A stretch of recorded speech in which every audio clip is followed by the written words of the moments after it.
Surveys indicate that Australians are credulous about China.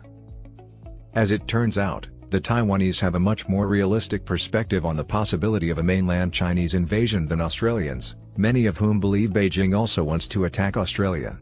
These are some of the findings from a study carried out by the Australia Institute in Canberra as part of its International and Security Affairs program. Australia would like to prevent a Chinese invasion because it recalls how close the Japanese attack came during the Second World War. This month, 1,003 adults in Australia and 1,002 in Taiwan participated in 2 polls. There are more Australians who believe mainland China will attack their country soon than there are Taiwanese. Only 1 in 20 Taiwanese believe that the mainland will invade the island soon, compared to nearly 1 in 4 Australians who think China will attack Taiwan soon. And only 1 in 20 Taiwanese believe that China will attack Australia in the foreseeable future, compared to roughly 1 in 10 Australians. 70% of Australians and 68% of Taiwanese people, respectively, feel that Taiwan should become independent if it can preserve cordial relations with the mainland. Taiwanese opinion on whether their island should declare independence even if Beijing decides to attack is mixed, with 44% agreeing and 40% disagreeing.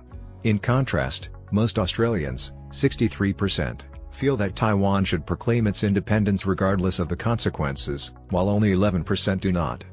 Naturally, Western pundits and politicians have been asserting mainland China would follow the example and attack Taiwan since Russia began its invasion of Ukraine in late February.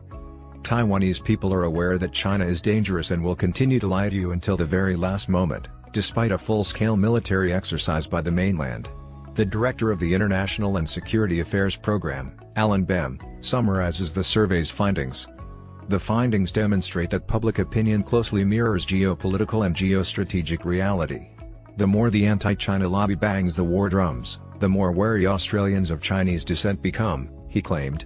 Incredibly, Australians are more terrified of a Chinese attack than Taiwanese people are.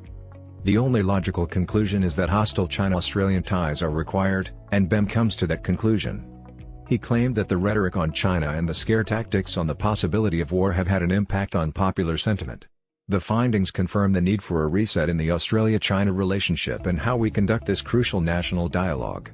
Indisputable common sense, which is precisely why it wouldn't occur. China, however, lacks common sense. The issue is that the United States now understands China, even if it means going to war, and its allies in the West either support or oppose the United States. In the Allied war effort, Australia had already chosen which side it would help.